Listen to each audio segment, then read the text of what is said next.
Buenas tardes. ¿Qué tal? ¿Se nota? ¿Se respira en el ambiente que hay ganas de hablar? Eso es bueno. A eso hemos venido también. Pero ahora ya toca poco a poco ir centrándonos para seguir escuchando y seguir recabando todos los datos que nos han de ir dando a lo largo de las siguientes sesiones. Así que, por favor, vamos tomando asiento. No te agaches, que te vemos todos. Adelante. Tomamos asiento para comenzar esta siguiente sesión.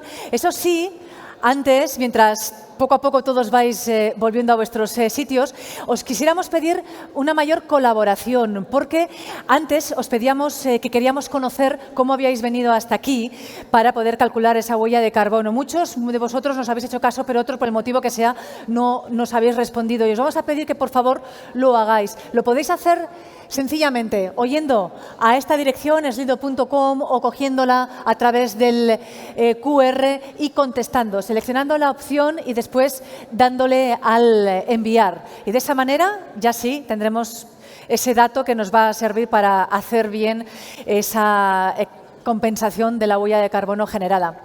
Otra cuestión importante que nos habéis preguntado: ¿en qué van a consistir exactamente las sesiones individuales que hay a las 4:30 de la tarde? Pues os respondo, a las 4:30 se van a habilitar 5 salas. Cada sala se va a abordar una de las prioridades que mañana se abre convocatoria. Sabéis que esas prioridades tienen tipología de acciones, tienen indicadores, tienen también objetivos específicos. Bueno, pues vais a contar con personal de la Secretaría Conjunta y también miembros del partenariado que van a estar explicando en concreto en cada sala una de esas prioridades, todos los detalles. Y además también va a ser todo en un formato muy interactivo. Así que cualquier duda que tengáis la podéis plantear en ese instante. Y desde luego os invitamos a que os quedéis, a que participéis en ellas, porque pueden ser muy enriquecedoras y casi en un tú a tú con las personas que van a estar en cada una de esas salas. Por cierto, quienes nos seguís virtualmente también podéis acceder a esas salas. Tenéis unos enlaces individuales que os hemos enviado por correo electrónico y que también aparecen en la web. Simplemente dándole a uno de esos enlaces podéis introduciros en esas salas. Para los que estéis aquí también se servirá café en los diferentes lugares. Y ahora ya sí, vamos a continuar con la primera sesión de la tarde, en la cual vamos a hablar de las novedades y en concreto de una de ellas. Como sabéis, POCTEFA ha tenido, dicen algunos, la valentía de asumir el objetivo número 5, que persigue un acercamiento a la ciudadanía, pelea por una Europa más cercana a su ciudadanía, desarrollando un crecimiento, un desarrollo más integrado, más sostenible de los diferentes territorios. Para ello, se han identificado 5 áreas funcionales. ¿Qué es todo esto? ¿En qué consiste esta novedad? Son cuestiones que nos van a introducir y explicar nuestros siguientes invitados. Ellos son Julien Latour, que es el responsable de la misión de cooperación transfronteriza y exterior del Consejo Departamental de Pyrénées-Atlantique, y también María José Guillén Díaz, que es técnica de cooperación territorial europea de la Dirección General de Fondos Europeos, Subdirección General de Programación de Fondos Europeos de la Generalitat de Cataluña. Así que ahora ya sí, podéis, por favor, pasar. Es el instante de escucharles y de conocer más acerca de esta novedad, el objetivo número 5. Adelante.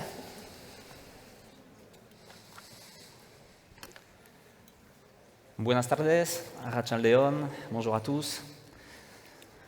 Donc on va vous présenter de manière peut-être plus concrète les aires fonctionnelles qui ont beaucoup été évoquées ce matin sur le plan des règlements, des principes tels qu'ils ont été posés pour cette nouvelle programmation. Donc avec María José, on va essayer de rentrer plus dans le concret de la logique de ces aires et puis surtout quelles sont-elles sur le territoire du POCTEFA. Dans cet exercice, on se fait les porte-paroles de l'ensemble des partenaires qui ont travaillé sur ce dossier, notamment les coordonnateurs territoriaux qui ont initié ce travail il y a à peu près 2 ans maintenant, donc avec le gouvernement d'Aragon, la Generalitat de Catalunya et nous-mêmes, Pyrénées-Atlantiques, et puis ensuite en associant tous les partenaires. Et être les porte-paroles aussi, ça je veux le dire, des futures structures qui porteront la mise en œuvre de ces aires fonctionnelles, et notamment donc, pour ce qui nous concerne en Pyrénées-Atlantiques, les 2 GECT de Pyrénées-Pyrénées et puis de Nouvelle-Aquitaine, Euskadi-Navarre. Donc tous ces travaux préparatoires, effectivement, c'était déjà passé. pour rapprocher Interreg des territoires. Donc, comme le principe vous a été présenté ce matin, par une prise en compte des spécificités de ces territoires, leurs enjeux vraiment particuliers, dans des zones de proximité sur la frontière, sur des liens, des interactions sociales, économiques, des territoires qui peuvent présenter ce genre d'interaction, mais aussi environnementales, culturelles, sociales. Voilà. Plutôt un bassin de vie avec une logique territoriale et prendre en compte tous ces enjeux. Donc la première étape, ça a été d'essayer de délimiter ces territoires, quelles sont ces interactions et comment travailler ensemble sur ce dispositif. La volonté étant d'élaborer une stratégie globale, une stratégie territoriale, dotée d'une enveloppe financière, et s'appuyer aussi pour cela, parce que ça c'est un autre aspect important des aires fonctionnelles, sur les acteurs du territoire, sur leurs compétences, leurs besoins, pour arriver à ces nouvelles stratégies d'aires fonctionnelles. Donc j'ai emprunté le petit tableau au programme Interact qu'il avait présenté, donc simplement pour voir un petit peu la logique d'une logique de projet, une stratégie territoriale. Pourquoi? Parce que d'un appel à projet tel qu'on le présente aujourd'hui, en fait, où vont se présenter des projets individuellement, on va dire, ou distincts, on va essayer d'avoir une approche coordonnée sur les actes fonctionnels et de relier les projets entre eux, de manière à ce qu'ils répondent aux enjeux identifiés dans la stratégie. Et répondre de manière à ce que ces projets-là arrivent à répondre vraiment aux enjeux et aux problématiques transfrontalières du territoire. Donc l'emploi, la mobilité, le maintien de la population dans les vallées pyrénéennes, etc. Et d'où la méthodologie qui a été un petit peu commune, je pense, aux 5 aires fonctionnelles sur le programme. Donc je vous l'ai mis un petit peu le déroulé, c'est-à-dire la phase de diagnostic, appuyée sur des données, bien sûr, sur les acteurs du territoire en les consultant, arriver à définir des thématiques privilégiées pour chacun de ces territoires. Et enfin, mais ça c'est une étape qui nous attend, travailler à l'émergence et à l'accompagnement de projets qui vont venir répondre à ces enjeux-là. Donc c'est le travail ça, qui est en cours actuellement. Les territoires, on va vous les présenter, ont été identifiés, les organes de gouvernance également et les futures structures de mise en œuvre des aires fonctionnelles.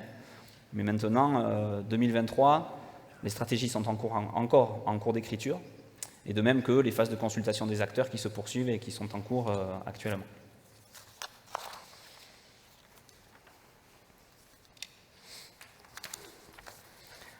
Et c'est Maria José qui va vous présenter globalement voilà, la cartographie des aires fonctionnelles. Merci, Julián. Bien, como se ha explicado ya y se ha visto antes, el programa POCTEFA ha apostado claramente por el objetivo político 5 de una Europa más cercana a la ciudadanía, específicamente con la prioridad 6 de vertebración territorial, económica y social del territorio transfronterizo. Como se ve en el mapa, aparece el territorio POCTEFA y hay 5 áreas funcionales. La zona oeste detectó un área funcional específica, la zona centro otra, y en el territorio del Comité Territorial Este de Cataluña pues se hicieron una serie de identificaciones y debido al territorio acabamos identificando 3 áreas funcionales. El área funcional del espacio litoral este, de la cooperación azul de Lot a l'Ebre, que son, como veis en el mapa, está delimitado en color azul y son todas las comunitats de comuns y comarcas catalanas y comunitats de comuns francesas litorales. Luego hay otra área funcional detectada, que es el Espai Català Transfronterer, que comprende las demarcaciones del Departament de Pirineos Orientals y de la provincia de Girona, que está marcado en color rojo. Y luego en color verde está marcado el área funcional de montaña que han hablado anteriormente pues, los compañeros de Andorra principalmente. Esta área funcional comprende los territorios de las comarcas catalanas, las comunitats pirenaicas, las comunitats de comuns también del Departament de Pirineos Orientals, que son pirenaicas, todo el departamento de Ariège, todo el estado de Andorra y 3 comunitats de comuns de la Val d'Aran, que son las que tocan concretamente a la Val d'Aran. La dotación financiera total para estas 5 áreas funcionales es de 42 millones de euros de FEDER. Ahora las explicaremos una... Ay, no, ahora te toca a ti, Julián. Perdón. Voilà, on essaye de faire une présentation dynamique puisqu'on a la dure tâche d'intervenir après une belle matinée de travail et puis le déjeuner en plus, donc on va essayer de se montrer à la hauteur de la tâche. Et rentrer dans le concret donc, avec l'aire fonctionnelle centre, qui se retrouve donc sur un territoire au centre des Pyrénées, avec, donc on retrouve les Pyrénées-Atlantiques, les Hautes-Pyrénées, la Haute-Garonne, et en face le territoire de l'Aragon. Vous voyez que donc, on l'a déjà cité, c'est le GECT, le Groupement européen de coopération territoriale Pyrénées-Pyrénées, qui est déjà amené à mettre en œuvre cette aire fonctionnelle, autour d'un comité de pilotage associant les différents acteurs et puis de consultation sur les différentes thématiques de cette aire fonctionnelle, puisque les enjeux identifiés dans cette zone, caractérisée par vraiment une zone de montagne, c'est la mobilité de l'accessibilité et freinée par le relief et les risques naturels. Également une problématique d'attractivité du territoire et de maintien de la population sur ces territoires de montagne et ruraux. Et puis toute la valorisation du territoire, de son patrimoine naturel, culturel, activité économique et tourisme. Ce sont ces enjeux qui ont donné lieu à la réflexion autour d'une stratégie qui vise à répondre un petit peu à ces trois thématiques que je vous ai déjà présentées, avec une certaine logique entre elles, c'est-à-dire améliorer la mobilité, de manière à favoriser et encourager les activités dans ces territoires, le tourisme, et afin que cette dynamique puisse contribuer au développement d'une économie, d'un développement territorial qui contribue à maintenir la population. Et donc ce sont ces trois axes qui sont présents dans cette aire fonctionnelle: développer les services de mobilité et transport, consolider l'offre touristique, et puis permettre le développement d'une économie de proximité. On passe maintenant à la zone Est.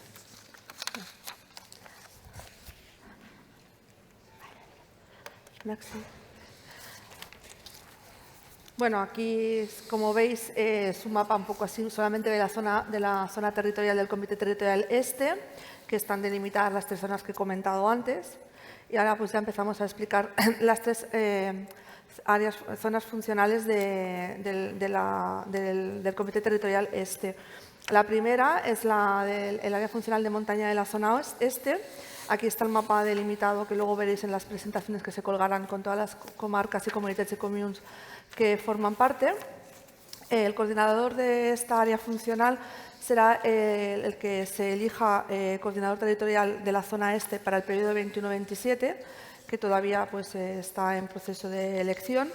Y el comité de pilotaje de esta área funcional pues, está formada por los miembros del comité territorial de la zona este, que son la Generalitat de Cataluña, el Ministerio de Hacienda y Función Pública del Gobierno de España, la Prefectura de la Región Occitanie, el Comisariat del Massif dels Pirineus, el Principado de Andorra, el Consejo Regional de Occitania y los departamentos franceses de Pirineos Orientals y de l'Ariège. Y también está formado por el departamento de la Haute-Garonne, que en estos momentos pues, todavía no forma parte del Comité Territorial Este. La dotación financiera para esta área funcional es de 6,8 millones de euros, incluida la gobernanza. Entonces, si entramos un poquito más específicamente en las temáticas del área funcional de montaña, se ha hecho una labor con todos los miembros del partenariado para detectar cuáles eran las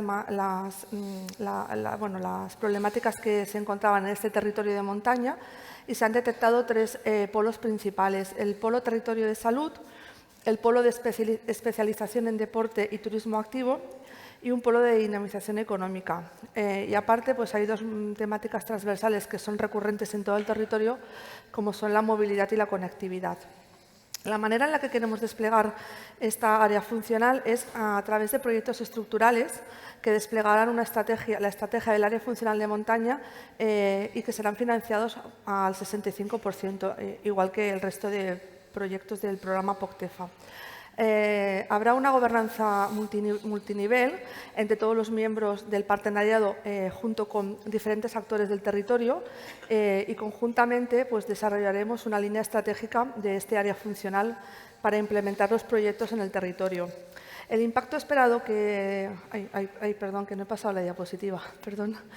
El impacto esperado en el territorio es conseguir una revitalización de todo el territorio de la zona funcional de montaña tras toda la situación que ha dado muchos problemas y se ha visto muy bueno, han habido muchas problemáticas después de después del COVID, y queremos pues poder intentar hacer que los proyectos consigan que el territorio pues tenga más relevancia y que se consiga un territorio más resiliente. La siguiente área funcional que presentamos es el área funcional del litoral. Esta área funcional estará pilotada por la Eurorregión Pirineos Mediterráneos y formarán parte del comité de pilotage los departamentos de Pirineos Orientals, el departamento de l'Ariège, es un error, lo modificaremos en el PowerPoint definitivo, y también participan la Generalitat de Cataluña, el Estat francés a través del ESGAR y el Estado español. La dotación financiera de esta área funcional es de 6 millones de euros, incluida la gobernanza. Las temáticas de este área funcional principalmente son la conservación y restauración de los ecosistemas de la zona, la disminución de la presión humana, sobre todo pues, a través de las actividades económicas y del turismo que hay en este territorio, principalmente pues, en épocas veraniegas. Luego, otra de las temáticas es la promoción y diversificación de los recursos costeros marítimos y terrestres para conseguir una alimentación más sostenible. Y otra de las temáticas que se ha detectado es mejorar la movilidad transfronteriza, la intermodalidad y la promoción de la movilidad sostenible del territorio. El despliegue de esta área funcional se llevará también, igual que en el caso del área funcional de montaña, a través de proyectos estructurantes financiados al 65% que ayudarán a desplegar la estrategia del área funcional del litoral. La gobernanza multinivel, en este caso, será llevada a cabo a través de un comité de pilotaje y órganos colegiados, que son college de la sociedad civil, que desarrollarán las líneas estratégicas de este área funcional. Y el impacto esperado, tras la implementación de los proyectos, es poder dar respuestas adaptadas a los desafíos que hay en este momento y a los venideros, principalmente en relación al impacto que hay, el impacto de la economía turística en el territorio costero, poder conseguir un parque turístico más adecuado y dar solución a las problemáticas en el territorio.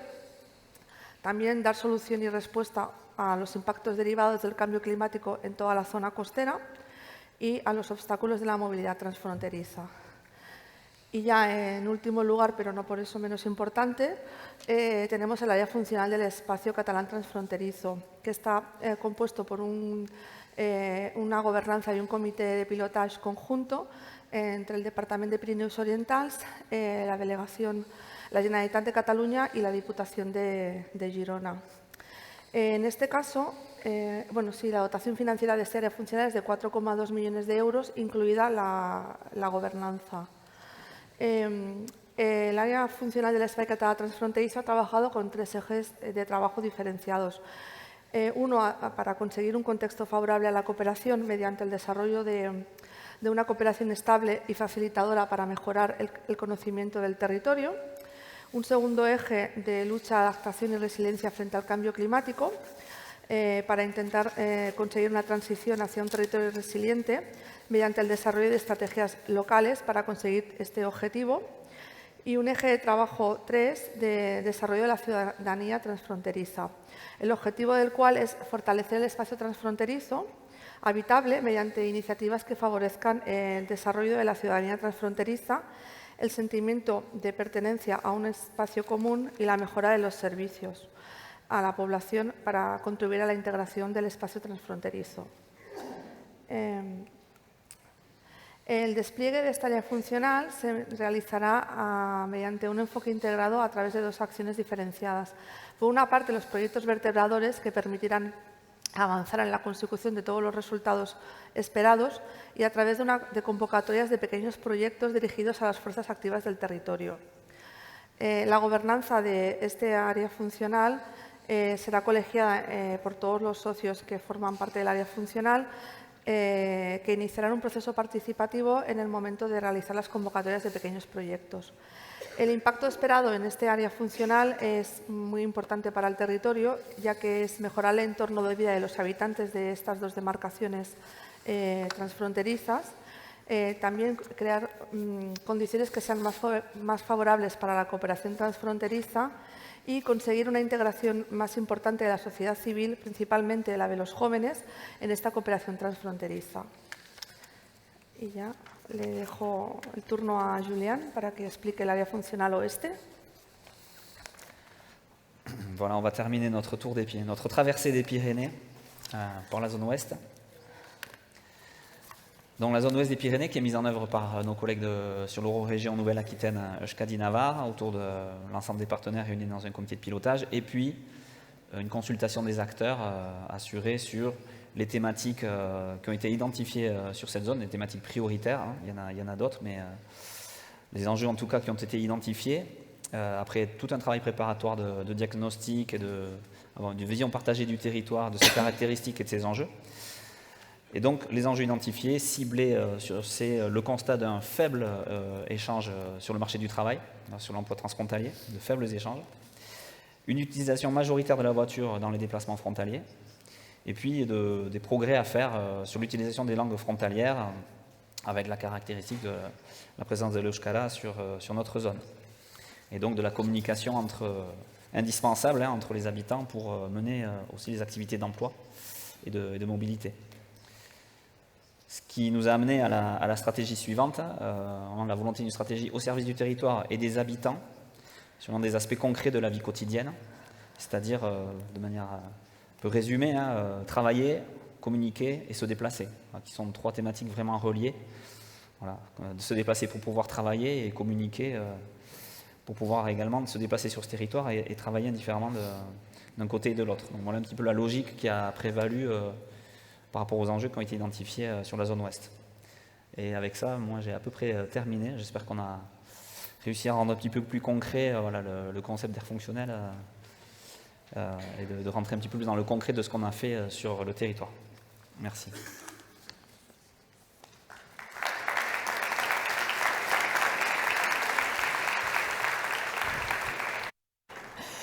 Muchísimas gracias, merci beaucoup. Vamos ahora a hablar de los gastos. Nos vamos a preguntar qué es lo que pasa desde que Poctefa presenta los gastos que tienen un proyecto hasta que se abonan y qué auditorías viven esos datos económicos hasta que se tramitan finalmente. Todo ello nos lo van a explicar nuestros siguientes ponentes.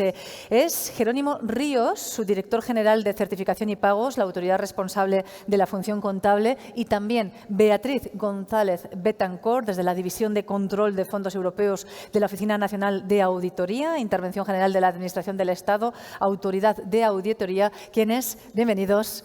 Bienvenido. No te había visto, Jerónimo. Perdona, qué sigiloso. Muchas gracias por acompañarnos y por contarnos este dato, que es ese recorrido, las auditorías que pasan y información que sin duda nos resulta importante. Adelante. Muchas gracias, Cristina. A lo largo de estas jornadas, o desde la jornada de hoy, hemos visto un poco cómo el trabajo de las autoridades nacionales, las autoridades regionales, el equipo del secretariado han conseguido construir el programa Poctefa, y nuestro objetivo es absorber esos 243 millones de ayuda FEDER que tiene prometida o tiene presupuestada la Comisión Europea, ¿no? Ahora les vamos a presentar dos nuevas autoridades que se centran un poco más en la gestión del gasto y de la ayuda y de los procedimientos que han conseguido pues, transmitir ese gasto según los procedimientos que les vamos a enseñar ahora mismo, ¿no? La Autoridad Nacional Española les ha comentado esta mañana la recomendación de leerse el programa. Yo añado una nueva recomendación, que no es fácil, que es leerse los reglamentos. Los reglamentos en realidad son un manual de instrucciones que nos ayudan a ver el porqué de todo esto que les están explicando esta mañana, ¿no? Es verdad que los manuales de instrucciones normalmente no se los lee nadie, pero nosotros sí nos hemos leído los reglamentos. Los reglamentos son espesos, no son fáciles de interpretar, pero ya digo, nos ayudan a ver como un manual de instrucciones de por qué funcionan las cosas y por qué son así, ¿no? Entonces, a lo largo de estos 20 minutos que nos quedan, tanto la autoridad contable o de certificación, como prefiero llamarme como el periodo anterior, y la autoridad de auditoría, vamos a explicar un poco cuál es nuestra función. A ver si me hago con el mando. Vale. Bueno, ¿qué es lo que hace la autoridad? Insisto, yo prefiero llamarme autoridad de certificación porque así nos hemos llamado y las funciones no han cambiado prácticamente de un marco a otro, ¿no? La autoridad contable o de certificación está al final de un proceso y este proceso es el que lleva desde que el euro que sale del presupuesto del organismo público o de la cuenta bancaria del organismo privado gasta en un determinado proyecto hasta que ese euro llega a la Comisión Europea. Ahí estamos al final del camino porque nosotros somos responsables de elaborar las solicitudes de pago a la Comisión Europea, solicitudes de pago que se van a componer de todos los gastos que han pasado este procedimiento que vamos a ver y que ya hemos indicado un poco cuál es el camino financiero de esos euros, hasta que se presentan a la Comisión Europea, con todos los requisitos que la Comisión Europea exige para presentar esos gastos. Cuando llegan estos certificados de gastos a la Comisión Europea los revisa y paga el importe FEDER correspondiente a esos gastos. Como hemos hablado esta mañana, esos importes suelen ser el 65% del gasto finalmente elegible que se está solicitando a la Comisión. La otra parte que tiene encomendada la autoridad de certificación es pagar ese FEDER a los destinatarios de las ayudas, es decir, coger ese 65% que está pagando la Comisión Europea deposita el dinero en el Banco de España. Nosotros no somos una entidad financiera, somos una autoridad de gestión, entre comillas. Es el Banco de España el que va a tramitar esas transferencias a todos los beneficiarios de todos los proyectos, ¿vale?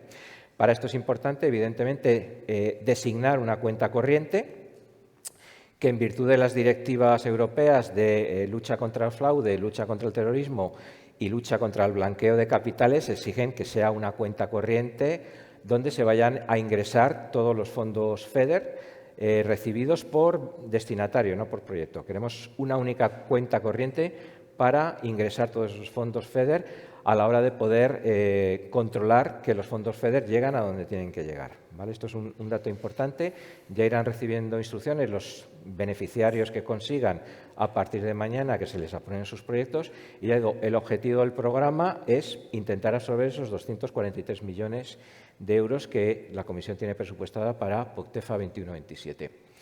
Entonces, ya digo, dos funciones fundamentales. La certificadora, es decir, solicitar a Bruselas el importe FEDER que corresponde a un gasto que ha sido verificado, elaborar unas cuentas anuales, por eso digo que es importante leerse también los reglamentos para saber qué son las cuentas anuales y que nos van a afectar a todos nosotros, aunque sean responsabilidad nuestra.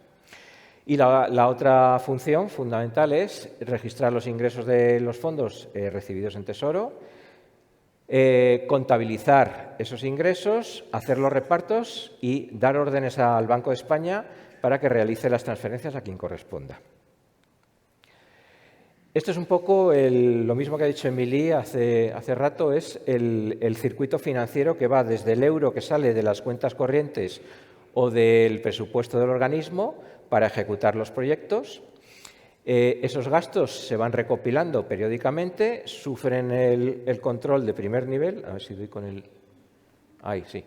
Es muy pequeñito el puntero, pero bueno, veis, el control de primer nivel lo que hace es, nos va a diferenciar todos los gastos que hemos tenido y va a rechazar el gasto no elegible. El gasto no elegible que se rechace en el control de primer nivel nunca va a llegar a la comisión, sino que se queda en este primer paso. Entonces, los gastos elegibles que pasan el filtro del control de primer nivel llegan a la autoridad de gestión, que hace sus verificaciones, su examen de coherencia. Una vez que pasan el filtro de la autoridad de gestión, pasan a la autoridad de certificación, que vuelve a hacer sus chequeos, y periódicamente, con todos los gastos elegibles verificados por todas las autoridades, de todos los socios y todos los proyectos, periódicamente hacemos una solicitud de pago a la Comisión Europea, que tienen un procedimiento que viene descrito en el propio reglamento. Todo este paquete de gastos elegibles declarados a la Comisión en un periodo concreto de tiempo, del cual hablaremos ahora, es lo que constituye el gasto elegible declarado, frente al cual la Comisión Europea va a examinarlos y nos va a reembolsar el 65% del importe de este gasto que estamos certificando a la Comisión Europea. La segunda misión nuestra, como ya hemos dicho, consiste en contabilizar estos ingresos que tienen lugar en Tesoro, en el Banco de España, y repartirlo a los distintos destinatarios. El reglamento, a pesar de que es una competencia nuestra, tanto de la autoridad de certificación como de la autoridad de gestión y la autoridad de auditoría, los periodos de tiempo la Comisión los clasifica en años contables. Los años contables van de julio de un año a junio del año siguiente. Durante este lapso de tiempo, nosotros normalmente hacemos 4 o 5 declaraciones a la Comisión Europea. Es decir, que entre julio de un año concreto a junio del año siguiente hacemos 4 o 5 declaraciones y esas 4 o 5, por supuesto, tienen su correspondiente ayuda FEDER ingresada en Tesoro. Desde el momento en que nosotros nos llegan las solicitudes, los certificados de cada operación o proyecto socio a socio, nosotros, si tenemos fondos disponibles, empezamos a tramitar también los repartos y las transferencias, porque la Comisión tiene un periodo reglamentario, que creo que son 2 meses, para atender nuestras solicitudes de pago, pero ya digo, como afortunadamente el programa tiene disponibilidades financieras a través de la prefinanciación que nos paga todos los años la Comisión, pues podemos ir pagando todos los gastos, el FEDER correspondiente a los gastos elegibles que estén declarados, antes incluso que la Comisión nos retorne los reembolsos FEDER, ¿vale? Entonces, los años contables que terminan, que ya digo, tienen una fecha concreta de julio a junio, son auditados por la autoridad de auditoría. Ahora os explicará Beatriz qué es lo que se hace con el gasto que ha sido declarado a la Comisión en este periodo de tiempo. Y en febrero del año N+2 es cuando se tienen que presentar a la Comisión el estado contable del gasto que se ha incluido durante este lapso de tiempo. Es decir, esta es una fecha crítica que va a influir en todo lo que hemos hecho 6 meses antes u 8 meses antes y que va a condicionar un poco la marcha del programa.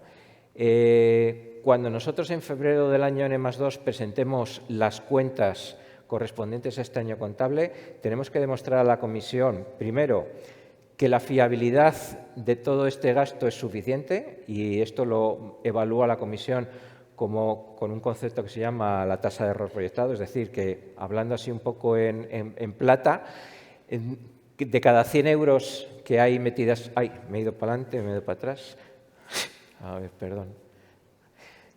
Que de cada 100 euros que hay aquí, solo puede haber 2 irregulares. Es una fiabilidad positiva del 98%, o al contrario, no puede haber una tasa de error superior al 2%. Esto hablando de estadísticamente, ¿vale? Os explicará Beatriz cómo se asegura esto. Y además, la autoridad de auditoría tiene que demostrar también que los procedimientos que se han utilizado para verificar todo este paso son los que tienen que ser y son fiables, ¿vale? Entonces, a lo largo de este marco 21-27 va a haber 9 años contables.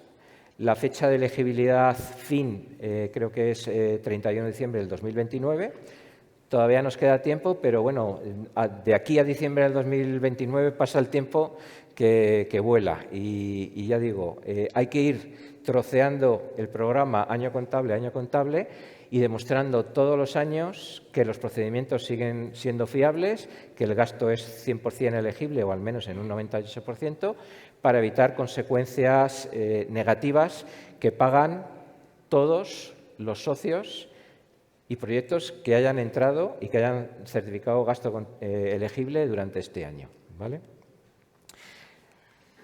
La segunda etapa, que es la de transferencia de los importes FEDER, pues bueno, es aparentemente más sencilla que la de certificar, o al menos es tan responsable, pero más sencilla que la de certificar. De hecho, pagar no es fácil, pero bueno, siempre hay bastantes problemas en pagar por el tema de gestión de cuentas corrientes, de cambios, de pignoraciones, que complican un poco lo que es la gestión. Insisto, nosotros no somos una entidad financiera, somos el Ministerio de Hacienda y somos un organismo de gestión de la Administración Central como otro cualquiera. Es Banco de España el que actúa como entidad financiera, ¿vale? La Comisión, como he dicho antes, ingresa los importes FEDER correspondientes a cada solicitud de pago en el Banco de España, en Tesoro. Tesoro nos avisa de la entrada de esos fondos, nosotros los contabilizamos en nuestra aplicación informática y empezamos a generar las transferencias con los datos que nos pase la autoridad de gestión de todos y cada uno de los socios que nos han certificado ese gasto, ¿vale? Es cierto que el reglamento dice que la autoridad de certificación debe pagar al jefe de fila, pero esta experiencia de solo pagar al jefe de fila para que luego sea el jefe de fila el que reparta los importes FEDER al resto de socios ha sido bastante negativa en periodos anteriores, con lo cual hemos decidido que lo mejor, lo más transparente y lo más rápido es pagar el FEDER a todos los socios de cada proyecto, ¿no?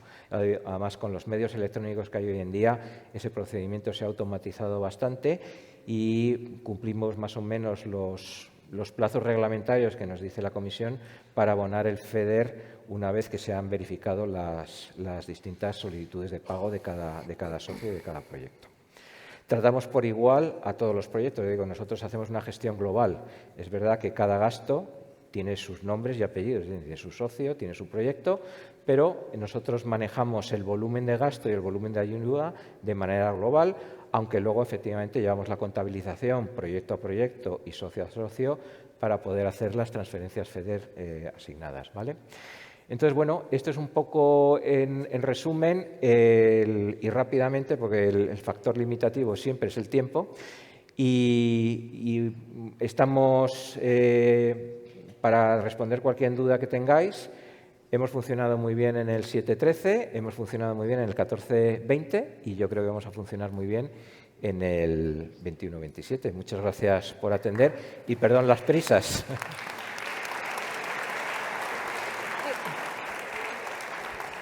Para adelante y para atrás. Vale.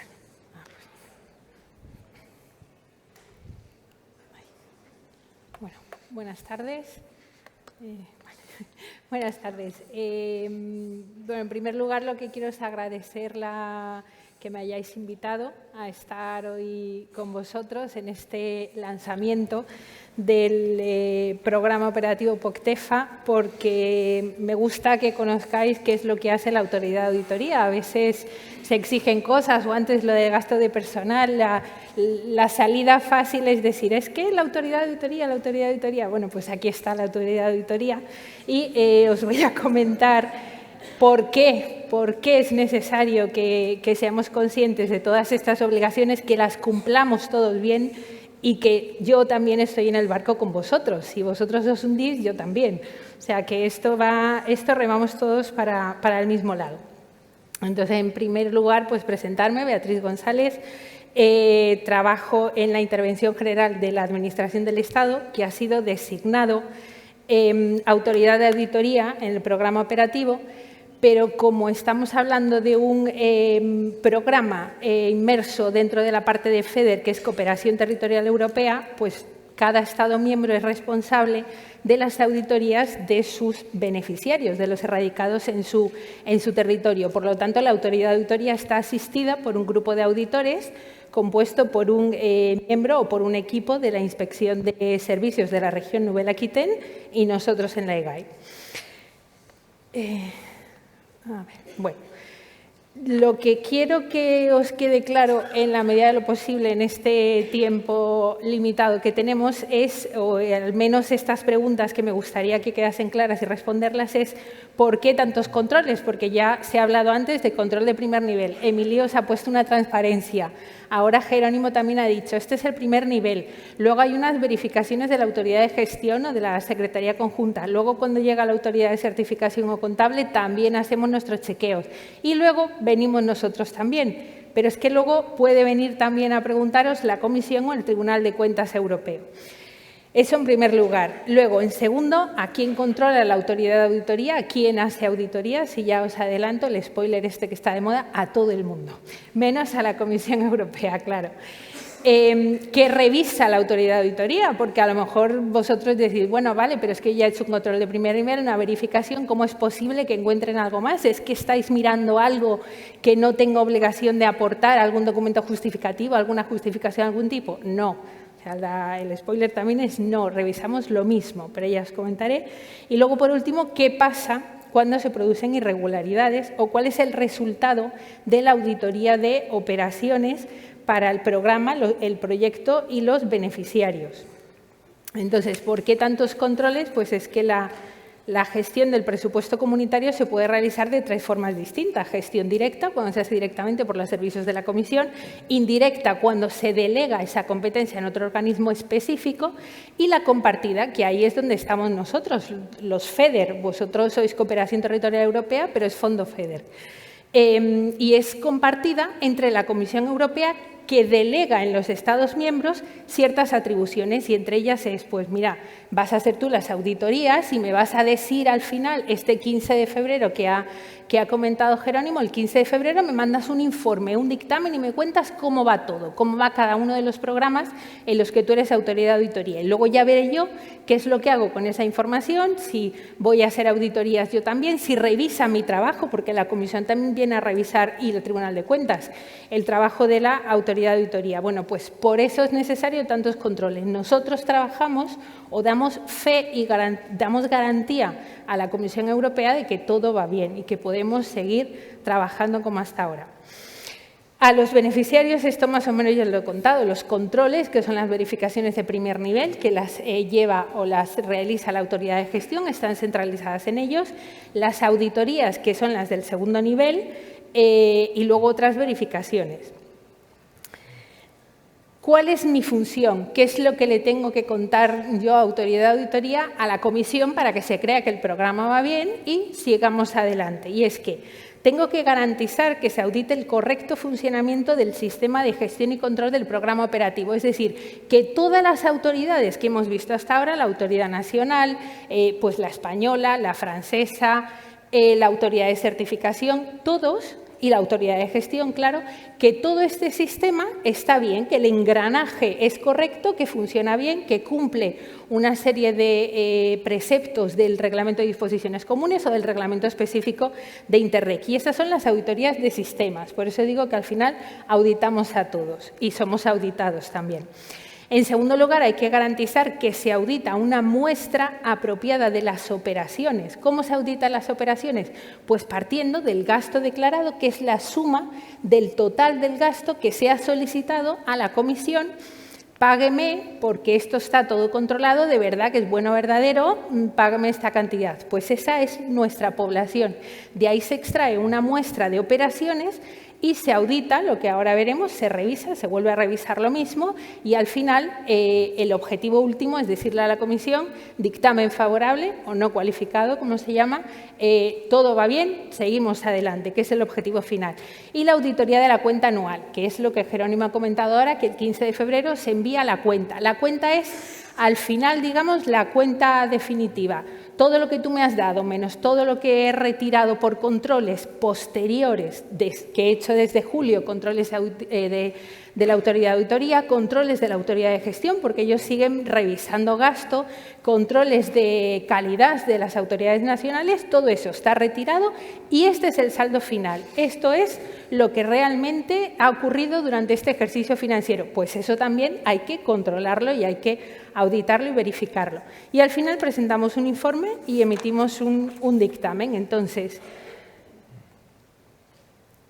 sí, ya lo pongo todo entero. El proceso es a través de todo lo que hacemos, se llega a una opinión y en este marco, ahora mismo en el 1420, damos una opinión sobre la imagen fiel de la cuenta. Esta cuenta final es todo lo que te he solicitado menos lo que he retirado. Al final esto es lo bueno, el importe bueno del gasto FEDER del programa operativo correspondiente. La legalidad y regularidad del gasto. Esto se calcula hallando la tasa de error. ¿Cuál es el error dentro de esa muestra, dentro de la población?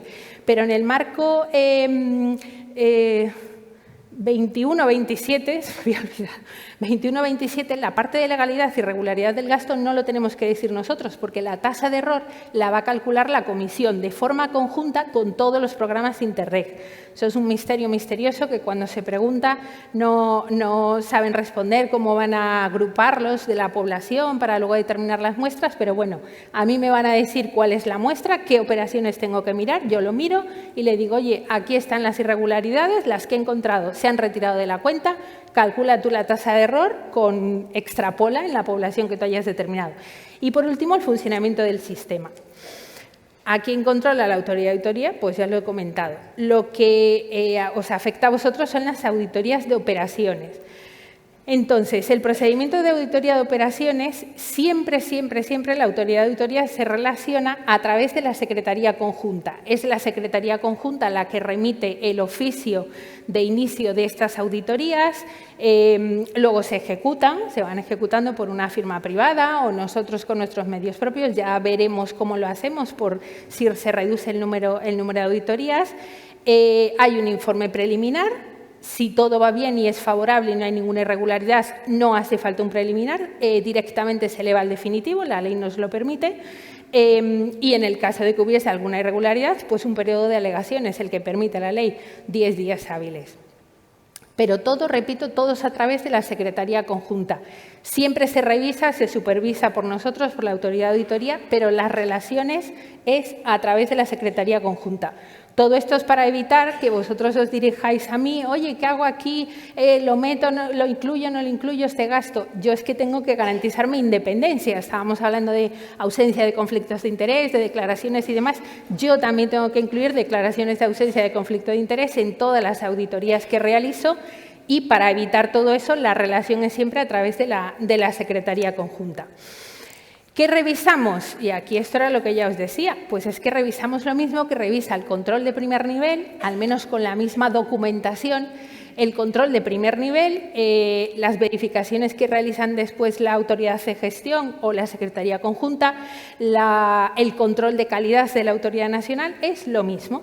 Y siempre lo miramos sobre la base de documentos justificativos. Por eso antes, cuando se oía el murmullo tanto de gasto de personal para justificar hay que incluir nóminas, IDCR, NTR, LC, tal cual, y mucho, vale, pero es que esos documentos son los que sirven de base, los que ayudan tanto al controlador de primer nivel, a la autoridad de gestión, a todos, nos ayuda para verificar la realidad del gasto, sobre todo el importe.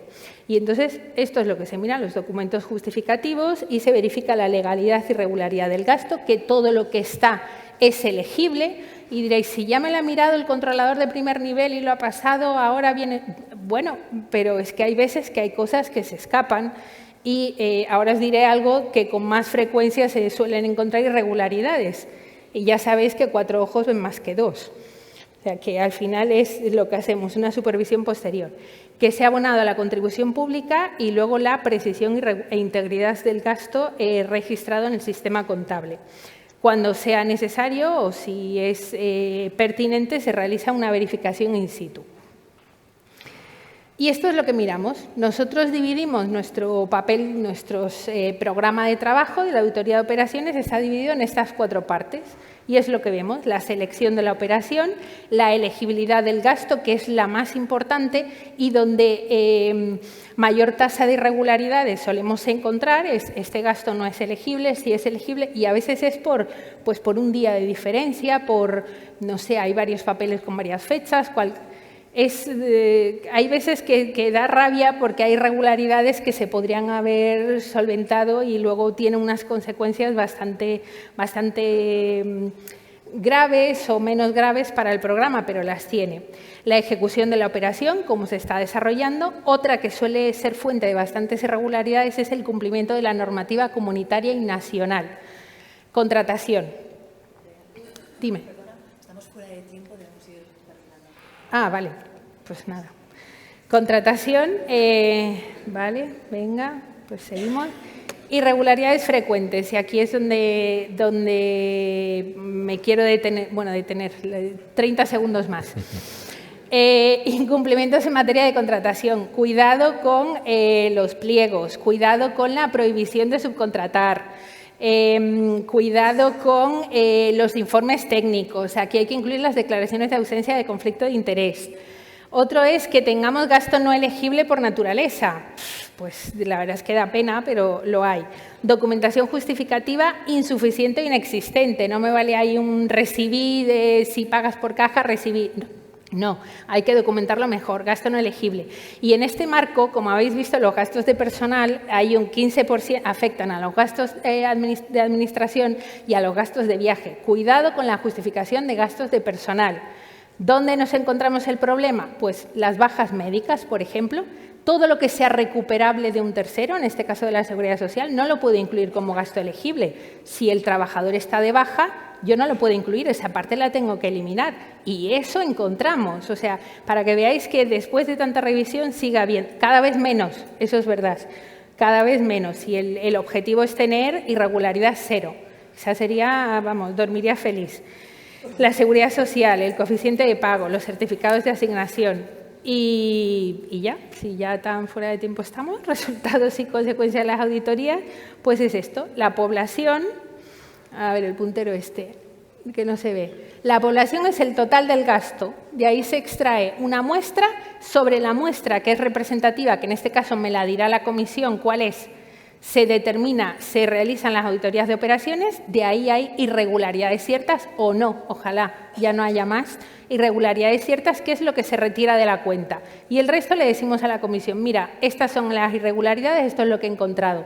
Calcula tú la tasa de error y ya me dice si hay que hacer más auditorías. Si la tasa de error se eleva por encima de este 2% que comentaba Jerónimo, hay que hacer más auditorías, más problemas y demás. Y ya lo último son las correcciones financieras de los Estados miembros, es retirar esa cantidad, esa irregularidad cierta que se ha encontrado en la auditoría de operaciones y ese dinero sigue en el circuito. Vuelvo a reasignar y puedo, no al beneficiario en el que se ha detectado esa irregularidad, pero sí al resto. Pero si es la comisión la que realiza esta corrección financiera, ese dinero ya sale del circuito.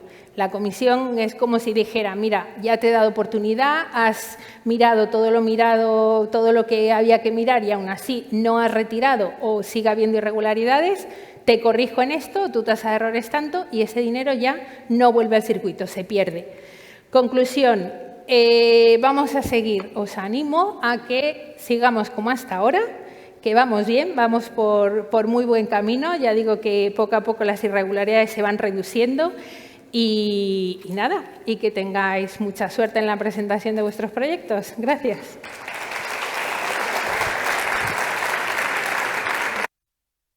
Gracias, Jerónimo. Beatriz, es la tiranía del tiempo que me hace salir con el hacha en la mano, ¿verdad?, para cortar las intervenciones. Pero ahora vamos a continuar y vamos a hablar de algo que nos pasa en cualquier aspecto de la vida, y es que si no comunicamos y no logramos transmitir, y en el caso de los proyectos con más razón, no vamos a lograr mostrar el valor ni tampoco conseguir que los apoyen. Por eso hoy la siguiente charla es tan útil y práctica. Es Cristina Igoa Garciandía, la responsable de comunicación de Poctefa, quien viene a contarnos cómo debemos presentar y dar a conocer nuestros proyectos. Así que, Cristina, adelante, bienvenida.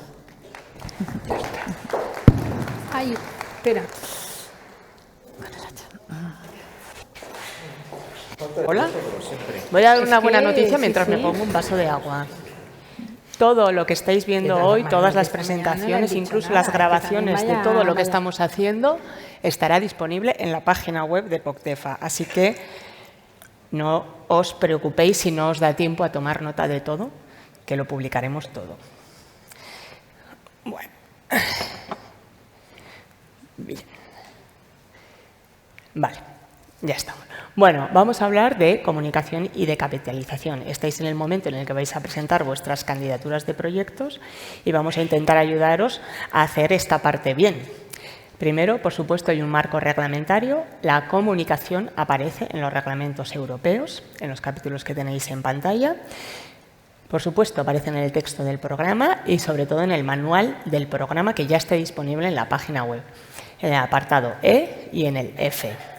Próximamente tendremos también disponible un manual de uso del logotipo, porque sabéis que tenemos un logotipo nuevo en el 21-27. Como decimos, todo estará disponible en la página web. ¿Qué tendremos que hacer una vez que nos aprueben los proyectos? Comunicar, dar visibilidad a todo lo que hacemos. Y, por favor, poned el logotipo en todo, absolutamente todo lo que hagáis. ¿Por qué lo tenemos que hacer? Pues porque tenemos que dar visibilidad a los resultados, visibilidad a lo que hacemos, porque la Unión Europea nos va a financiar el 65% de nuestros proyectos. Así que, qué menos, ¿no?, que contarlo de esta manera o de otras maneras. Y también porque bueno, tenemos que intentar llegar a todos los públicos objetivos que definamos, pero también a la población. En este sentido, la Unión Europea, una cosa que ha hecho para simplificar esto es aquellos que hayáis participado en el periodo 2014-2020, recordaréis que había que poner el logotipo y además había que mencionar el Fondo Europeo de Desarrollo Regional. Esto ya no es así, ya no es obligatorio poner el fondo. ¿Por qué? Porque la Comisión Europea se ha dado cuenta de que a la ciudadanía en general, bueno, pues no tiene todo el mundo por qué saber cuál es la diferencia entre el FEDER, el FEADER, el Fondo Social, etcétera, etcétera, ¿no? Quizás los que estamos metidos, sí. Pero al final lo que la gente, lo que queremos transmitir a la gente es la idea de Unión Europea. Y por si todo esto no os convence, os recuerdo que hay una corrección financiera, es decir, una multa que os puede poner la Comisión Europea si no comunicáis y no transmitís esto bien. Y puede llegar a ser de hasta el 2%. Para aquellas entidades socias que no lo hagan bien, ¿vale? No se va a multar al conjunto del proyecto, sino a aquella persona, o sea, aquella entidad, perdón, que no lo haga correctamente. Bueno, vamos otra vez al formulario de candidatura. Mis compañeras ya lo han explicado, pero volvemos. Hay una acción obligatoria, lo ha explicado Amaya, de comunicación. En esta acción obligatoria tendréis que identificar al responsable de comunicación. Tiene que haber una persona del proyecto que sea el contacto de comunicación, ¿de acuerdo? Aunque luego os repartáis las tareas de comunicación y una entidad socia haga unas cosas y otra haga otras, tenemos que tener un interlocutor. Tenéis que definir el objetivo o los objetivos de comunicación y los públicos a los que os dirigís. También lo he explicado Amaya, pero vamos a entrar un poquito más en detalle, porque esto es nuevo y parece complicado, pero de verdad que no lo es. Hay una actividad 2.1 que es para las acciones obligatorias. Y hay una actividad 2.2 que es para las acciones propias del proyecto.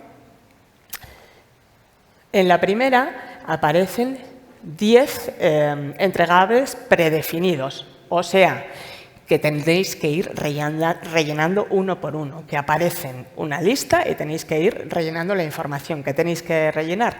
El nombre de ese entregable, la descripción y el periodo de entrega, cuándo vais a enviar ese entregable.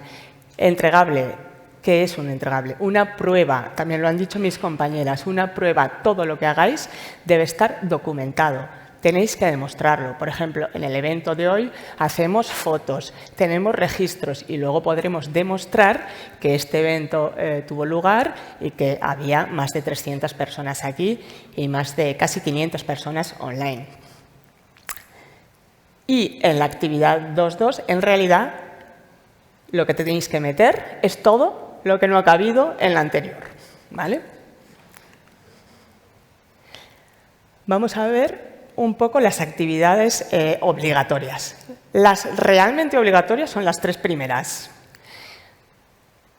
Todas las entidades socias de un proyecto deben publicar información en su página web y todas las entidades socias tienen la obligación de poner un cartel en un lugar visible que explique que participan en ese proyecto POCTEFA.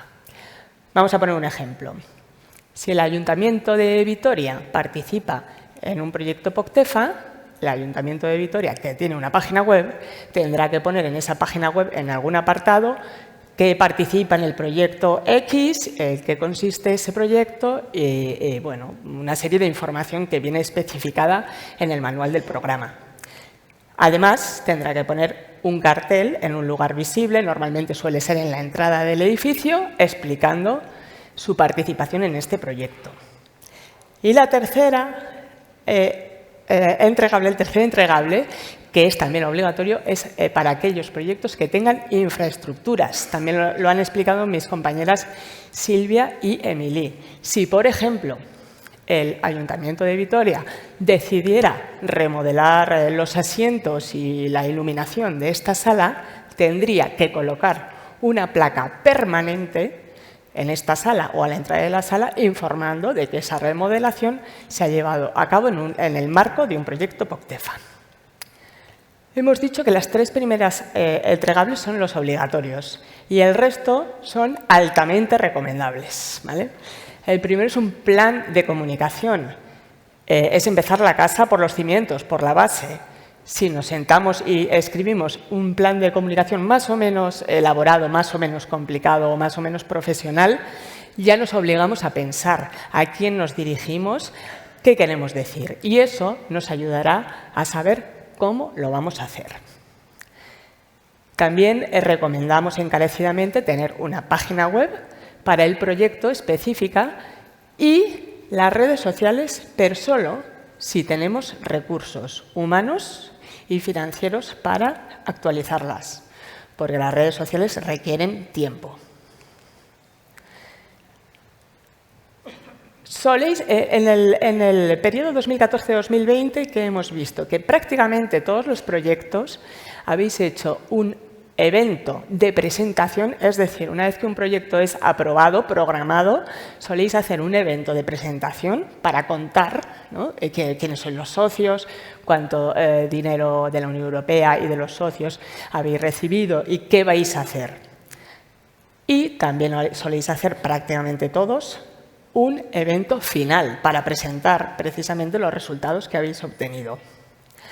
Además, recomendamos el uso de newsletter o de envío de información y el uso cada vez mayor de vídeos y de imágenes. Somos una sociedad cada vez más audiovisual y cada vez leemos menos. Si podemos hacer un vídeo de 20 segundos o de 1 minuto que explique nuestro proyecto, bueno, además, aunque lo expliquemos luego en un párrafo bien largo en la página web, pero si podemos hacer un vídeo de resumen, muchísimo mejor. La actividad 2.2, como decíamos, es para aquellas actividades que no han aparecido anteriormente.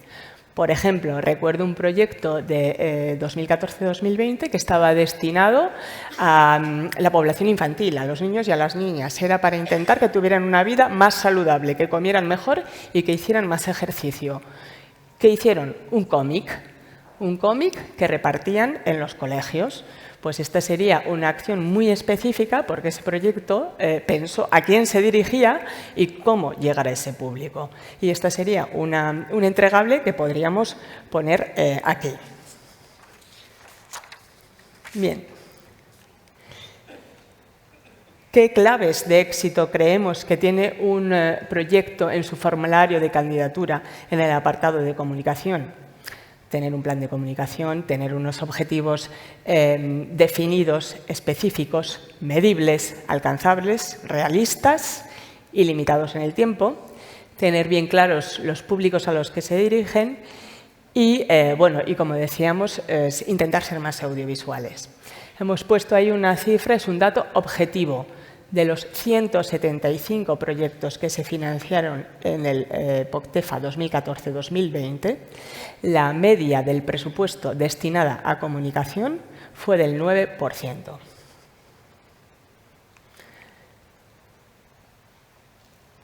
Capítulo F del manual del programa, capitalización de resultados. Ahí tendréis explicada qué es la capitalización de resultados y cuáles son nuestros objetivos.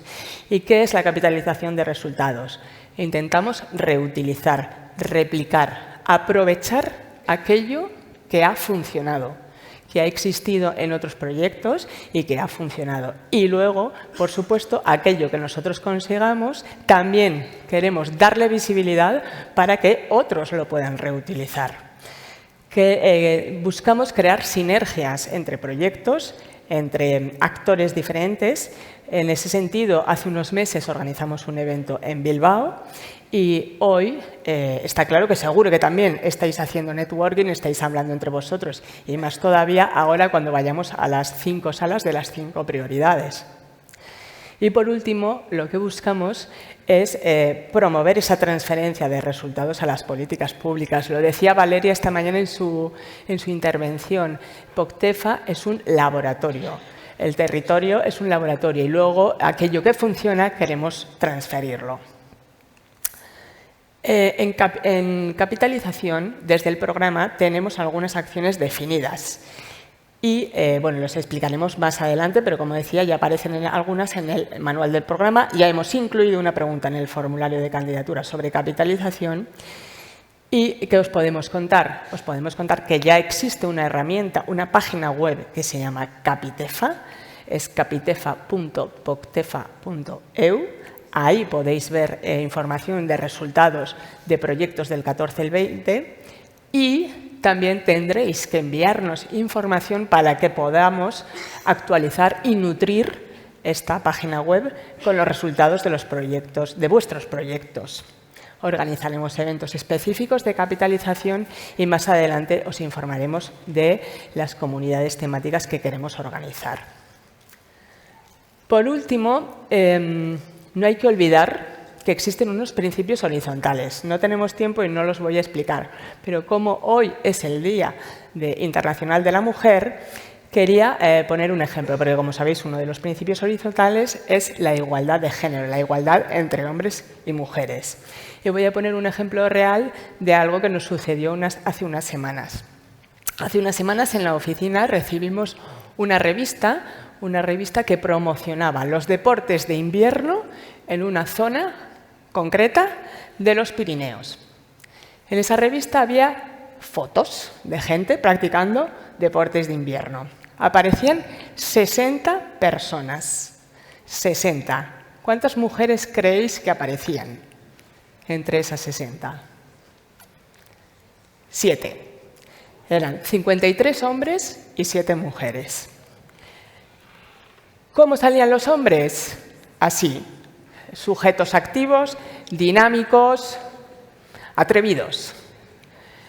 De las 7 fotos de mujeres que aparecían, las 2 fotos más grandes y más visibles de mujeres, ¿cuál creéis que era la actitud? Las mujeres son sujetos pasivos, que miran, ¿no? Entonces, por favor, en nuestros proyectos, en nuestras comunicaciones, tengamos muchísimo cuidado con qué imagen transmitimos. Esto también es comunicación y es muy importante. Muchísimas gracias. Merci beaucoup. Eskerrik asko.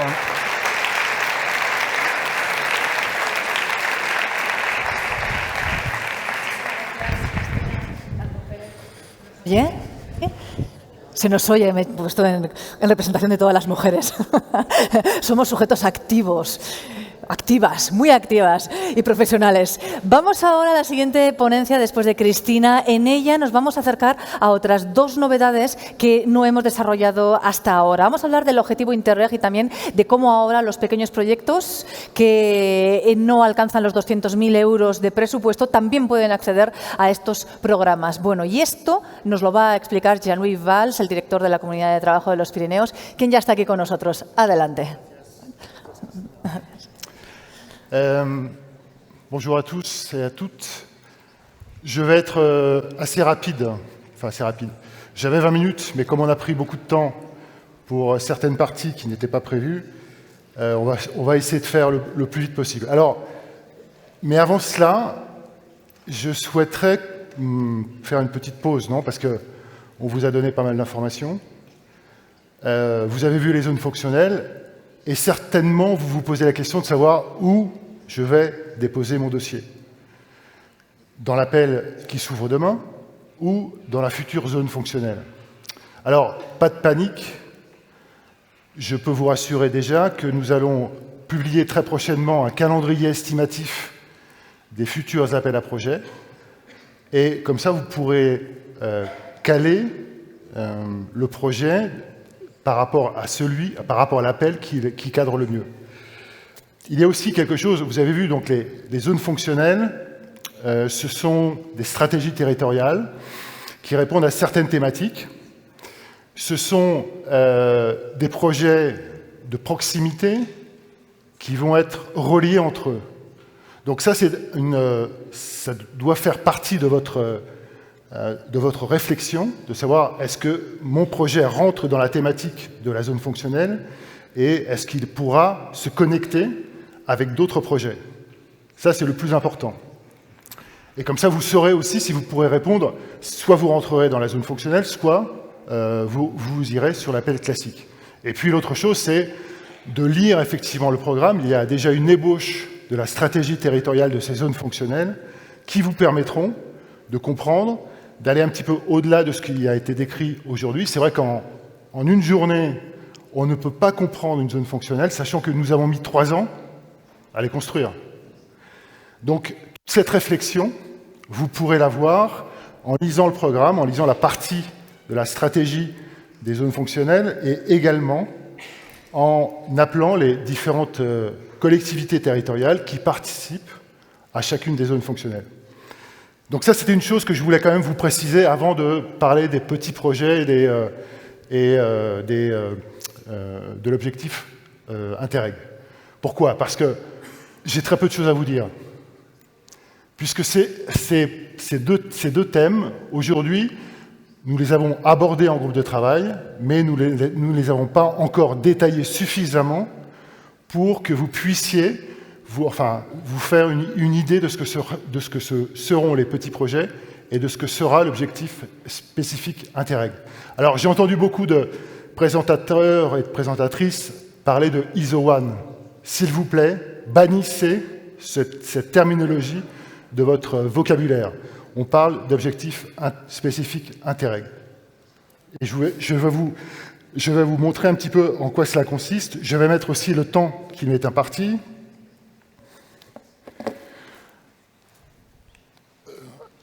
Les petits projets. Alors, le rôle des petits projets, évidemment, c'est un rôle important. Pourquoi? Parce que ça établit la confiance entre la citoyenneté et les institutions. N'oubliez pas que seuls 30% de la population connaît les programmes Interreg. Quand on parle du POCTEFA, il est rare que quelqu'un vous réponde « c'est le programme transfrontalier entre la France, l'Espagne et l'Andorre ». Donc, les petits projets nous servent à ça, servent à établir ce lien. Nous avions lancé une expérimentation avec le surplus du 2007-2013 pour, quand on a appris que la Commission allait lancer ce programme 21-27, inclure des petits projets. Et le partenariat donc, a décidé de mettre à disposition du territoire le surplus du programme 2007-2013.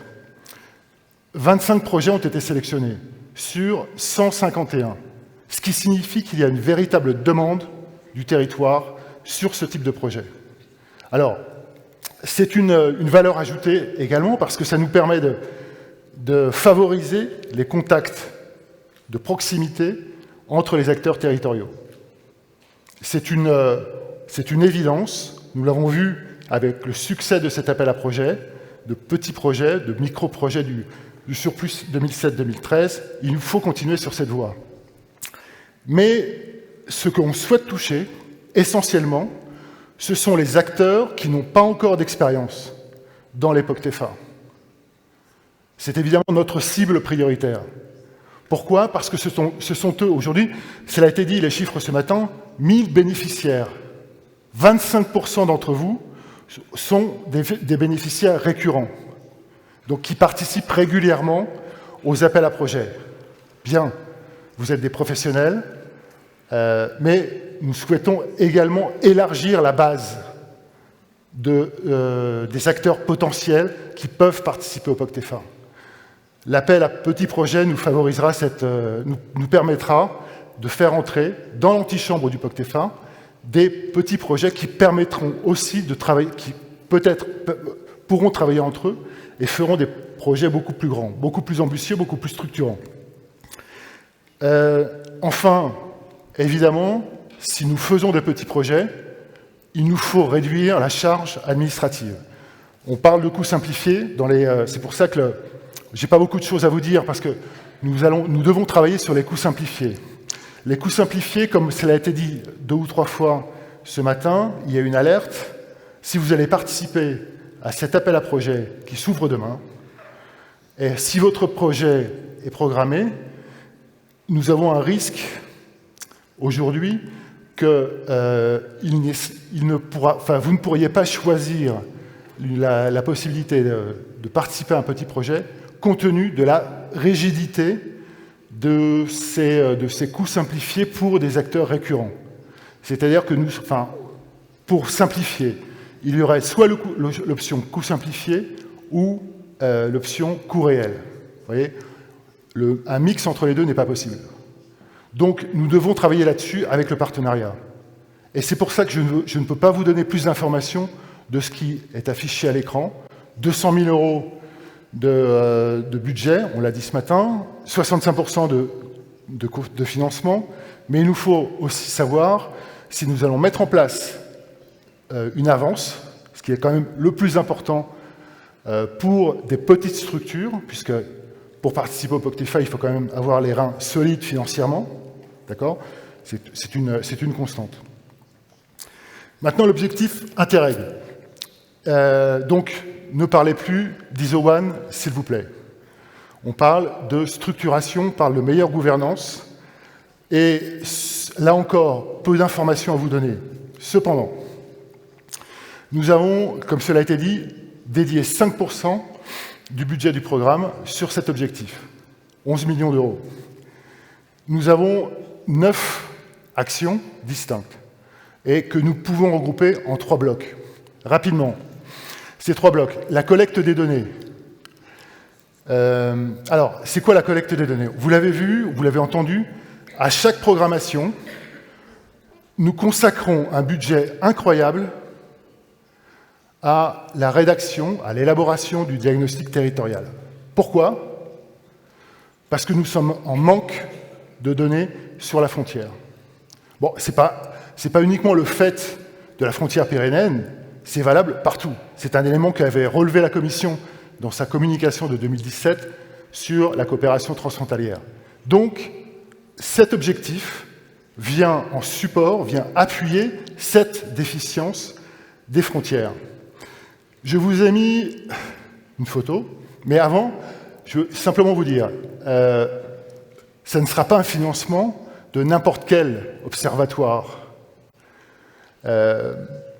Quelqu'un, une fois, m'a dit on ne finance pas un observatoire de la fabrication des chaussettes en laine. J'ai absolument rien contre les chaussettes en laine.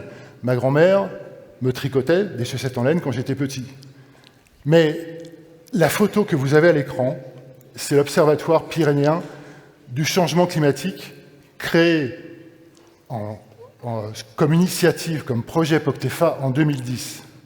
Aujourd'hui, 13 ans plus tard, cet observatoire prépare une stratégie pyrénéenne du changement climatique et a créé ce géoportail. Aujourd'hui, alors que 13 ans auparavant, il était quasiment impossible de penser que Météo France, côté français, et AEMET, côté espagnol, avec des données distinctes de chaque côté sur les données météorologiques, puissent arriver à avoir une concordance et mettre à disposition du public un historique de 70 ans.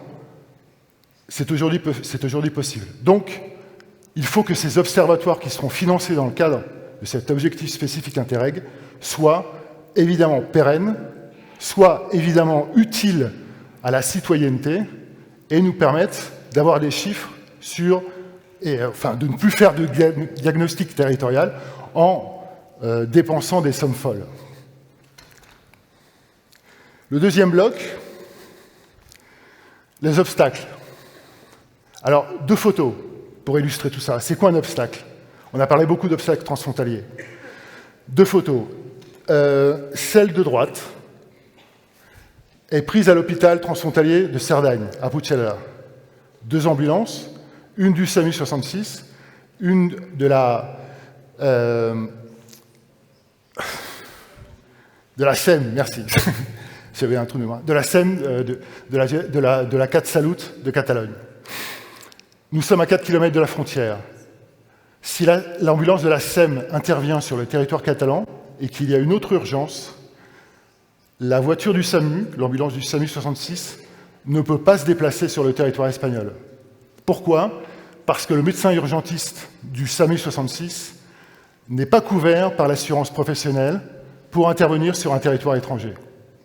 Entre parenthèses, on peut envoyer des tas de médecins lors de catastrophes en Haïti, mais on n'est pas capable de faire 4 km pour intervenir sur un territoire. Donc, c'est un obstacle parce que l'assurance peut couvrir à condition qu'il y ait une convention, qu'il y ait un cadre légal. Autre obstacle, le camion de commandement commun du projet ALERT, financé dans le cadre du programme 14-20, a été bloqué à la frontière d'Irun alors qu'il allait se rendre, il allait passer des Pyrénées-Atlantiques sur le territoire de Guipúzcoa, partenaire du projet. Tout simplement parce que c'est un camion, c'est un camion qui a été arrêté à la frontière alors qu'il avait toutes les autorisations pour passer. Ce sont des obstacles qui portent préjudice à la coopération transfrontalière. La Commission a recensé 350 obstacles sur toutes les frontières. Il faut véritablement que nous puissions travailler sur ces obstacles, comme l'a fait la Commission en lançant des appels spécifiques qui s'appellent B comme Border Solution. Ce sont des appels qui permettent de travailler sur des obstacles spécifiques. Vous identifiez un obstacle, vous identifiez peut-être la solution, ou on vous apporte un soutien, une assistance sur la solution. C'est ce que nous voulons faire sur le POCTEFA. Encore une fois, pas plus de détails, parce que nous pouvons nous contenter que de vous donner aujourd'hui les généralités. Mais je pense que d'ici 3 à 4 mois, nous serons capables de vous donner un calendrier estimatif pour toute la durée de la programmation et de vous donner également les différents types d'appels à projets. Ce que je peux vous dire, c'est que les deux, que ce soit petits projets et objectifs spécifiques, ne verront pas, les appels à projets dédiés ne verront pas le jour avant juin 2024, au moins. Voilà. Je vous remercie. J'espère ne pas avoir... j'avais mis 20 minutes, mais j'espère ne pas avoir dépassé mon temps de parole. Non, j'ai mis uniquement 10 minutes. Solo 10 minutos, ya está. Merci beaucoup. Te aplaudimos, Jean-Louis, por todo lo que nos has contado y por haber recortado el tiempo incluso. Fantástico. Bueno, pues es ahora el instante en el que llega el momento en el que vais a poder posar vuestras preguntas. Os cuento cómo. Es a través de la aplicación que estamos utilizando a lo largo de toda la jornada. En ella, en slido.com, podéis hacer vuestras preguntas, escribir la que queráis y también votar aquellas preguntas que consideráis más relevantes, porque las que se van a contestar van a ser por orden, a las más populares, por decirlo de alguna manera, van a ser las que vamos a elegir. Así que, por favor, es este en el instante para responder a esas preguntas. ¿Quiénes responden? Pues las compañeras de la Secretaría Conjunta del POCTEFA. Por favor, compañeras, ¿podéis pasar? ¿Me oyen? ¿No me oyen? Sí, perfecto, adelante. Y además es que la foto que vamos a sacar a continuación va a ser interesante, precisamente hablando hoy del Día de las Mujeres, que no sé si os pasa cuando acudís a eventos o a encuentros profesionales, casi todos sois o son hombres. Bueno, hace poco, yo iba encadenados varios eventos presentados en los que todos eran hombres. Esto os lo cuento aquí en confianza, menos yo, que era la única que no tenía cargo a todo esto. Y todos los demás eran directores generales. Entonces, por eso es hoy un gusto también tener esta mesa tan femenina con grandes profesionales sujetas, activas, si se dice sujetas, o por lo menos o libres activas, vamos a decirlo mejor así. Van a ser ellas quienes respondan a las preguntas que tenéis. Podéis, ya veis algunas de ellas. Animaos, por favor. Esta es la oportunidad de preguntar lo que queráis, aparte de las sesiones que tenemos a continuación. Así que, si os parece, sin más dilación, vamos a comenzar y mientras vais escribiendo vuestras preguntas. Empezamos por la primera. ¿Existe un número límite de entidades socias que puedan participar en un proyecto? Sí. No, no existe ningún límite. Pueden participar tanto socios como necesitéis.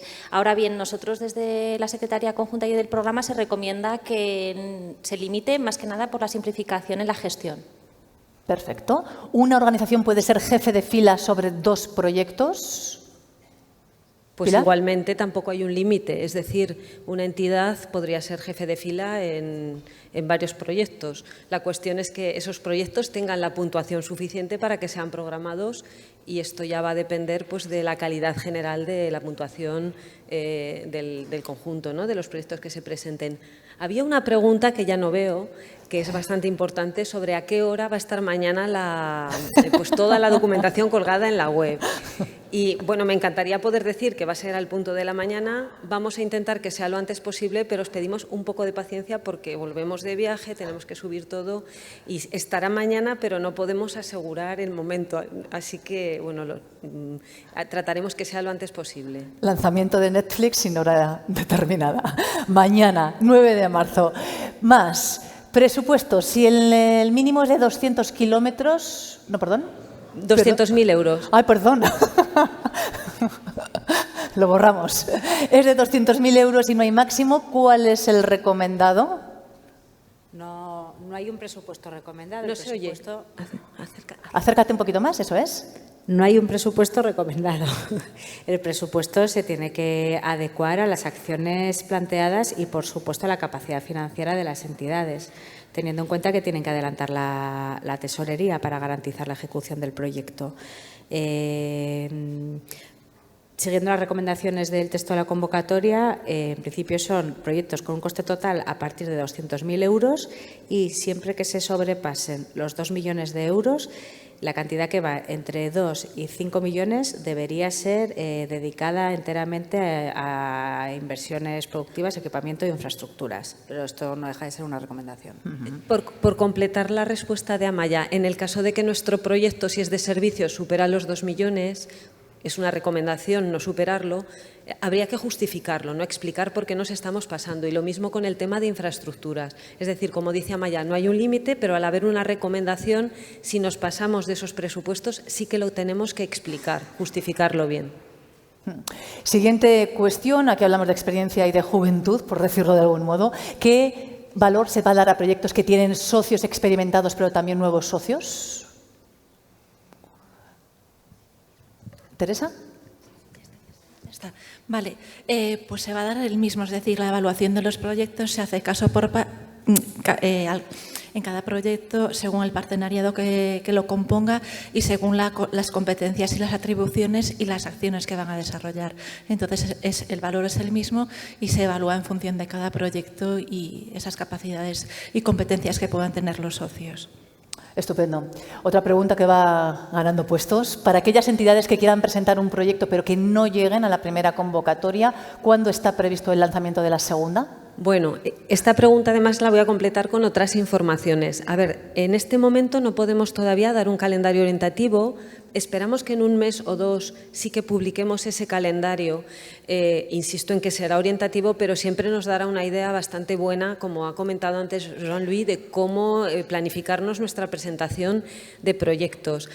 En algún momento de la mañana, ahora no recuerdo quién ha comentado que POCTEFA en 21-27 va a tener 10 convocatorias al menos, ¿no? Entonces, precisamente para ayudaros a saber en qué prioridad queréis presentar vuestro proyecto y cuándo se prevé, sea por una convocatoria de área funcional o sea por una convocatoria de pequeño proyecto o del objetivo Interreg de gobernanza o de las clásicas, precisamente por eso publicaremos este calendario. Y añadir que, sea cual sea el tipo de convocatoria, todas se van a centralizar en la plataforma SIGEFA, para, bueno, pues por una cuestión de simplificación y de facilitación y de que todas estas convocatorias están en el marco del programa. Entonces, ahí sí que esperamos poder publicar pronto ese calendario orientativo. Más. ¿Qué pasa si una propuesta responde a más de un objetivo específico? ¿El sistema permite evaluarla en base a criterios mixtos? A ver, el formulario de candidatura está diseñado de tal manera que solo se puede escoger un objetivo específico de las prioridades abiertas. Entonces, los proyectos solo van a poder seleccionar un objetivo específico, no más. A partir de ahí ya la respuesta está clara. ¿Hay un máximo de presupuesto para gastos de personal? ¿No puede superar el 50%? ¿Quién responde? ¿Sí? Bueno, yo misma. ¿Pilar? A ver, no hay un máximo, pero igual que en el techo del presupuesto total, hay una recomendación. En aquellos proyectos, si superamos ese 50%, tendremos que describir por qué. Bueno, pues porque mi proyecto, por ejemplo, es de investigación, donde siempre hay más recursos humanos que en otro tipo de proyectos, pues hay que explicarlo, sin más. Pero no está limitado. Pregunta de colaboraciones. ¿Cómo podemos buscar socios? Hoy es un buen día para encontrarlos.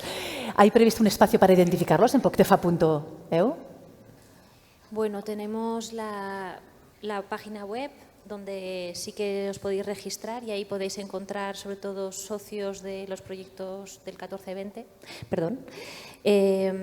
Y bueno, no tenemos muchas más herramientas, la verdad. Este foro podéis, en los talleres temáticos, podéis encontraros, tenéis la aplicación que os habéis descargado donde aparecen todos los ponentes y las personas que participan. Y no tenemos ninguna herramienta como tal, así específica. De acuerdo, vamos con el siguiente. Si un proyecto responde aussi a d'autres objectifs, ¿est-il un avantage o un inconveniente? Es que solo se puede elegir un objetivo. Aunque tenga más. O sea, entiendo que esta pregunta sí tiene más. Pero el propio formulario no nos va a permitir seleccionar otro objetivo. Otra cosa es pues, que en alguna de las acciones pues, haya sinergias con algún otro objetivo del programa, pero bueno, una de las cosas que se persigue es bueno, pues, que nos centremos y que vayamos hacia un resultado, o sea, hacia unos indicadores que tenemos que aportar después, tanto de realización como de resultado, y por eso solamente existe esa posibilidad. De acuerdo. ¿Es que el proyecto peut être une prolongation d'un projet initié dans l'ancien programme POCTEFA? ¿Puede ser una prolongación de uno que ya existe? Sí, son los llamados proyectos de continuidad y si es ese caso, pues se debe identificar en el formulario de candidatura, en la parte de identificación del proyecto, de qué proyecto proviene y un poco explicar cuál es la continuidad también. Perfecto. Le llega el turno a esta pregunta, que estaba relegada. ¿Se podrán hacer cambios presupuestarios entre periodos, Emily? Pues habrá que pensar si es interesante, primero, porque ya hemos hablado que existe una flexibilidad presupuestaria en cada categoría de gasto, hasta 25% por socio, que ya es mucho, entonces en principio no debería haber de mucho, y cuando se supera, pues se va a poner en reserva el gasto y ahí se tendrá que ver si se necesita y si se desea modificar el plan financiero, pero es tarea del jefe de fila también de controlar y supervisar la ejecución financiera de cada uno de sus socios. Eso no debería ocurrir en principio. Obviamente, en cambio presupuestario, siempre hablamos de FEDER constante, no se va a dar más FEDER de cualquier manera, y habría que ver si se trata también de la caída de un socio, que son cosas que pueden ocurrir durante la vida de un proyecto, pero eso no se puede prever. Pero sí, perdona. Por complementar la respuesta de Mini, en el manual del programa ya hay un apartado específico de las modificaciones que se van a permitir a los proyectos aprobados, además de estas de plan financiero. ¿Cuándo salen las convocatorias para las áreas funcionales? Es otra de las preguntas que tiene varias personas en la sala. Sí, tanto esta pregunta como la de pequeños proyectos, que veo que también, lo he dicho antes, tardaremos aproximadamente un par de meses en publicar un calendario. Posiblemente no haya, en 2024 sí que habrá alguna convocatoria seguro de algún área funcional, pero no podemos ahora confirmar nada. Nos rogamos un poquito de paciencia, sí. También había una pregunta sobre si un socio puede estar en varios proyectos. Esto es igual que para ser jefe de fila. No hay ningún inconveniente en que haya socios. De hecho, esto es algo que ha sucedido en los periodos anteriores y seguro que también sucederá ahora. Seguimos pidiendo también más concreción. Creo que no, que la hemos quitado en la pregunta. Vamos a la siguiente. ¿Se puede contar con un socio que se encargue solo de gestión o solo de comunicación? ¿Es posible que un socio se encargue solamente de esas funciones, que no asuma otras más? ¿Sí? ¿Emily? ¿Sí? Una de las cosas que se exige en el proyecto de cooperación es que los socios participen en las acciones.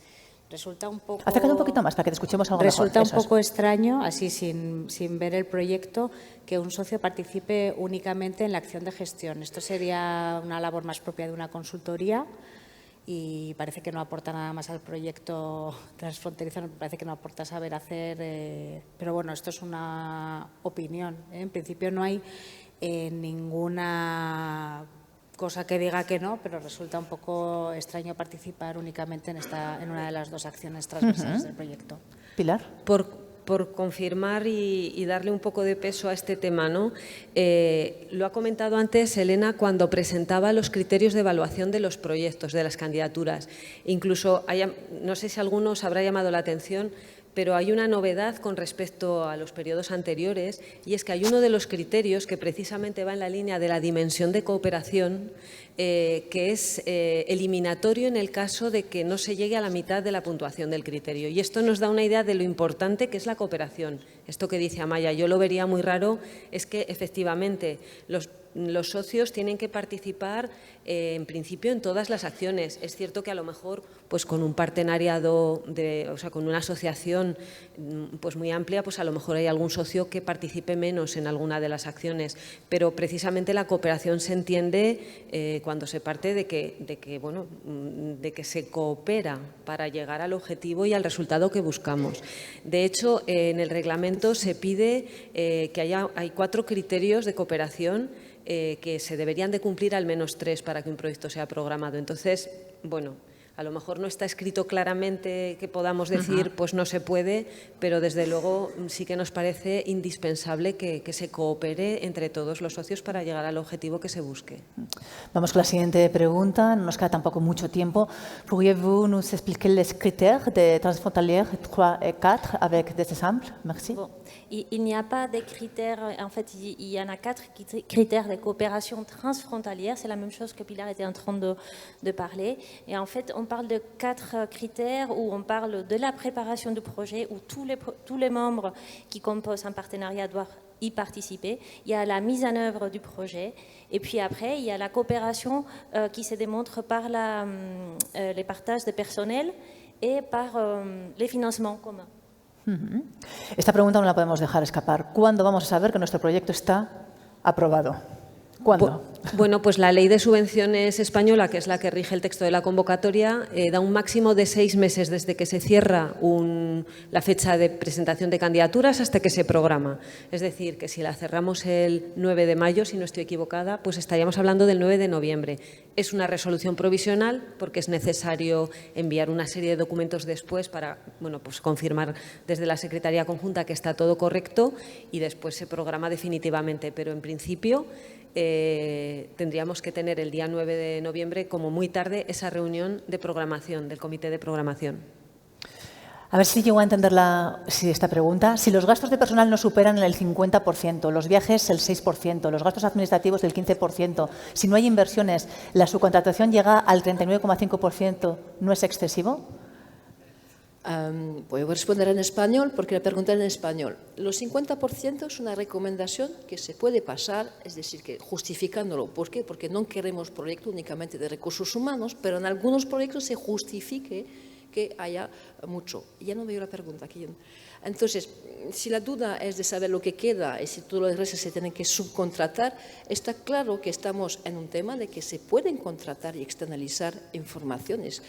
Obviamente, cuando se externaliza las prestaciones, hay que explicar el por qué se externaliza y por qué no lo podéis hacer en interno. Eso es un prealable. Por eso, el 50% de máximo es una recomendación que únicamente hay que explicar porque el proyecto se compone únicamente de tantos gastos de personal.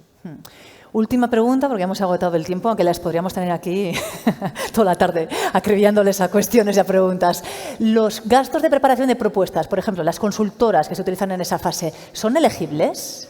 si claramente son elegibles los gastos de personal cuando vais a las reuniones porque habéis montado el proyecto, pero también los gastos de consultoría, porque si no tenéis los recursos internos, lo habéis externalizado y llamáis a una consultora para ayudaros a montar el proyecto y a montar las reuniones, obviamente hace parte de este concepto de preparación de un proyecto. Pues nos hemos quedado con ganas de más, ¿verdad? ¿Sí? Un auténtico placer, muchísimas gracias, enhorabuena por vuestro trabajo y sabemos que os tenemos aquí siempre para resolver todas las dudas. Gracias.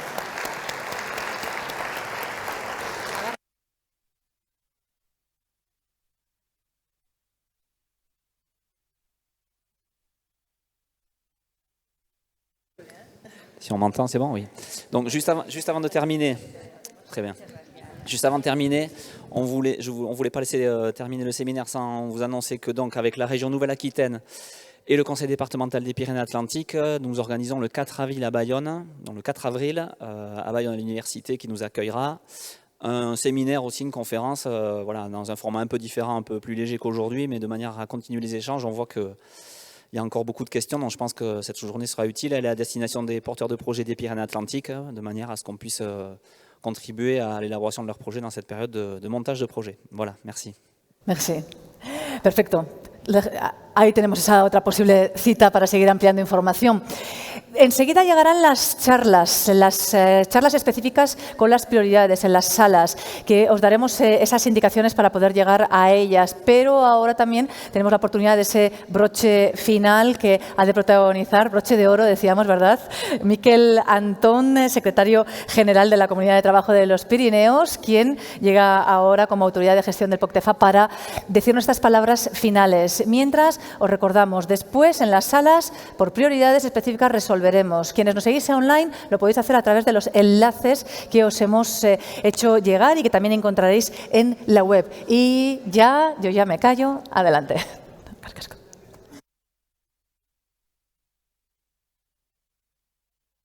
Arratsalde on guztioi.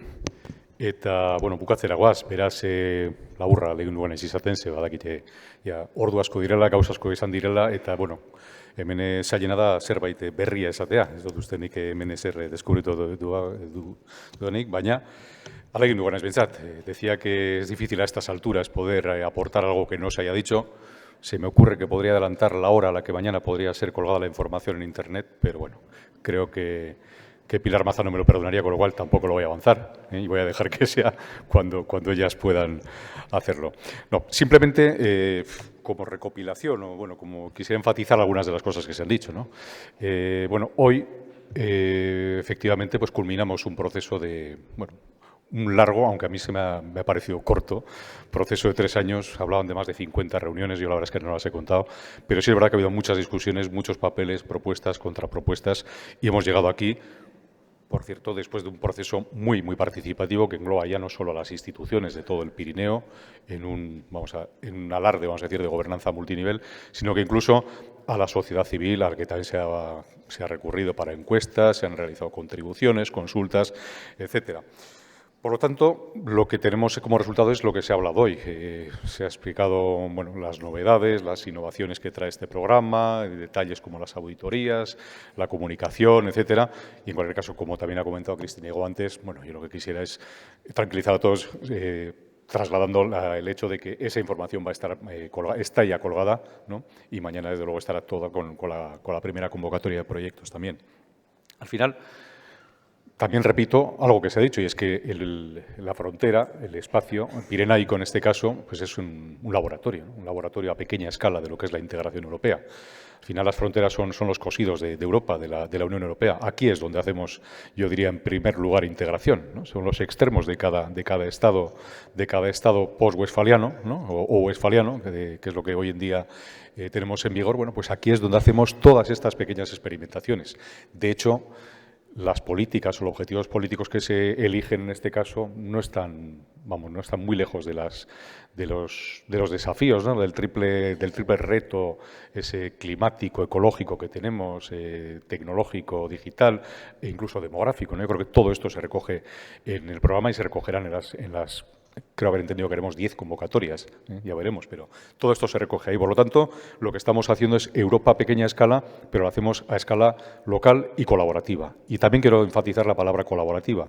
Yo creo que cuando hablamos de innovación, no se trata, si podemos ir, evidentemente, pero no se trata de que hagamos proyectos de tecnología punta, ¿no? Cross-cutting technologies y cuestiones de estas, sino que simplemente de lo que se trata es de que colaboremos y de que, por lo tanto, esos proyectos sean realmente proyectos bien equilibrados, con colaboraciones no forzadas, sino naturales, que yo creo que hay elementos a ambos lados del Pirineo y en Andorra para que podamos hacer este tipo de cuestiones.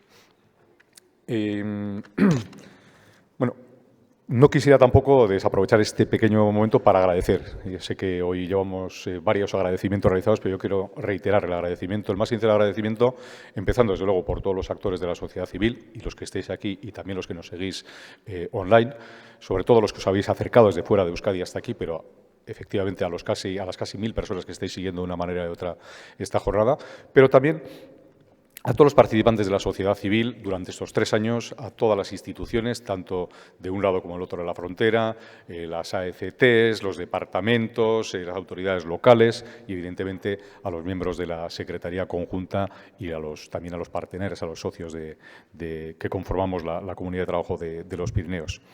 Creo, pues, que tenemos un POCTEFA trabajado. El tiempo dirá si es suficientemente innovador, si es suficientemente exitoso o no, pero creo que es una herramienta estructurante la que ponemos al alcance de la mano. Y creo que juntos, porque no solo desde las instituciones, sino que juntos con vosotros podremos hacer que esto realmente alcance los objetivos que buscamos.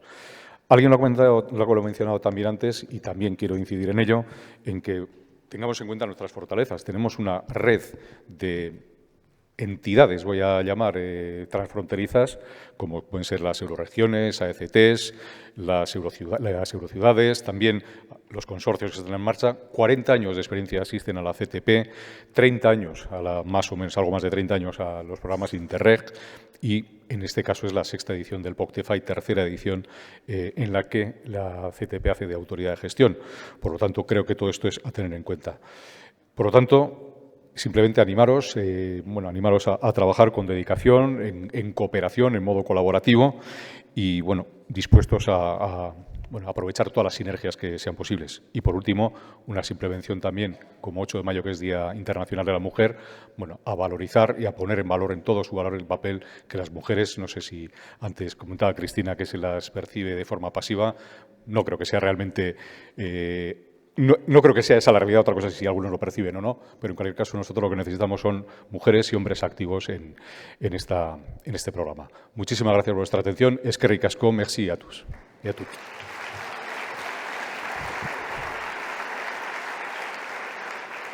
Eskerrik asko.